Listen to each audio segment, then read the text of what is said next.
और हैरानी की बात है कि वह तुरंत मान गया। लेकिन जब वे 8वीं मंजिल के कमरे में पहुंचे तो सब हैरान रह गए।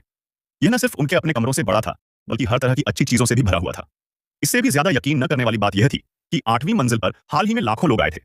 इस समय पहली मंजिल पर मौजूद व्यक्ति ने कहा कि उसे हर मिनट सिर्फ 10,000 वॉन मिलते हैं। तब सबको एहसास हुआ कि उनकी कमाई मंजिल के लेवल पर आधारित थी। 8वीं मंजिल पर रहने वाले को हर दिन 500 मिलियन वॉन मिल सकते थे, जबकि पहली मंजिल पर रहने वाले को सिर्फ 2,40,000 वॉन मिलते थे। हालांकि उन सभी को लगा कि यह गलत है, लेकिन नियमों के हिसाब से वे कुछ नहीं कर सकते थे। डिनर के समय 8वीं मंजिल वाले पहले मंजिल पर डिनर लाए और सब नीचे खाने चले गए। सिर्फ 8वीं मंजिल पर रहने वाली महिला जो डाइट पर थी ने खाना नहीं खाया। डिनर के बाद सब हैरान रह गए। पहले के 30 प्लस घंटे अब घटकर सिर्फ 15 मिनट रह गए थे। यह सारा समय 8वीं मंजिल वालों ने कपड़े खरीदने में इस्तेमाल कर लिया था। दूसरी मंजिल पर मौजूद आदमी गुस्से में था और उसे पीटना चाहता था, लेकिन 8वीं मंजिल वाले ने कहा कि वे टाइम बढ़ा सकते हैं। कैसे?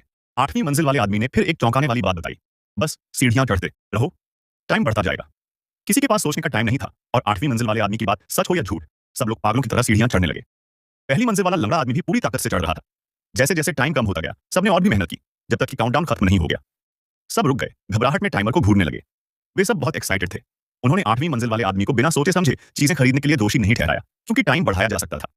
तब से 8 लोग हर सुबह सीढ़ियां चढ़ने लगे ताकि उनका टाइम कम न हो। टाइम ही पैसा था और उनकी सेविंग्स लगातार बढ़ती गई। हालांकि कुछ दिनों के बाद उन्हें अचानक एक प्रॉब्लम का सामना करना पड़ा। हर दिन सीढ़ियां चढ़ने और उतरने के लिए खाना साफ तौर पर काफी नहीं था। इस पॉइंट पर छठी मंजिल वाले आदमी ने चढ़ाई को 4 के ग्रुप में बांटने का सुझाव दिया। जब एक समूह चढ़ता तो दूसरा समूह आराम कर सकता था। बेशक अतिरिक्त भोजन को चढ़ने वाले समूह के साथ साझा करना पड़ता था। हालांकि थोड़ी देर चढ़ने के बाद एक नई समस्या खड़ी हो गई। पहली मंजिल पर रहने वाला लंगड़ा आदमी अब चढ़ नहीं सकता था। हालांकि दूसरी और तीसरी मंजिल के लोगों ने उसकी मदद की थी, लेकिन इससे उन्हें अक्सर भूखा रहना पड़ता था। पहली मंजिल पर रहने वाले व्यक्ति ने सबसे कम योगदान दिया, इसलिए उसे सभी नापसंद करते थे। इसलिए उसने सभी 8 मंजिलों से कचरा इकट्ठा करने की पेशकश की। सभी लोग सारा कचरा अपने पहली मंजिल के अपार्टमेंट में लाने के लिए सहमत हो गए, क्योंकि प्रत्येक व्यक्ति रोजाना काफी मात्रा में कचरा पैदा करता है। थोड़ी देर सीढ़ियां चढ़ने के बाद चौथी मंजिल के निवासी को अचानक अत्यधिक परिश्रम के कारण मिर्गी का दौरा पड़ गया। दूसरी मंजिल का निवासी मिर्गी की दवा खरीदना चाहता था। उसे जल्दी ही गेम के नियम समझ आ गए। अकेले सीढ़ियां चढ़ने से टाइम नहीं बढ़ता था, बल्कि सर्विलांस फुटेज देख रहे डायरेक्टर को खुश करने से टाइम बढ़ता था। तीसरी मंजिल पर रहने वाला बहुत चालाक था। उसे तुरंत एक आइडिया आया। उसने कैमरे के सामने एक मुकबांग खाने का ब्रॉडकास्ट शुरू किया ताकि डायरेक्टर का ध्यान खींच सके। हालांकि यह बोरिंग मुकबांग डायरेक्टर को पसंद नहीं आया और इससे टाइम में 1 मिनट भी नहीं बढ़ा। तभी सबसे स्मार्ट रहने वाला 7वीं मंजिल पर रहने वाला उसके पास आया। 7वीं मंजिल पर रहने वाले ने अपनी बातें तीसरी मंजिल पर रहने वाले के साथ शेयर की और हम अपने आप उनकी खुशी और दिलचस्पी पर असर डाल रहे थे।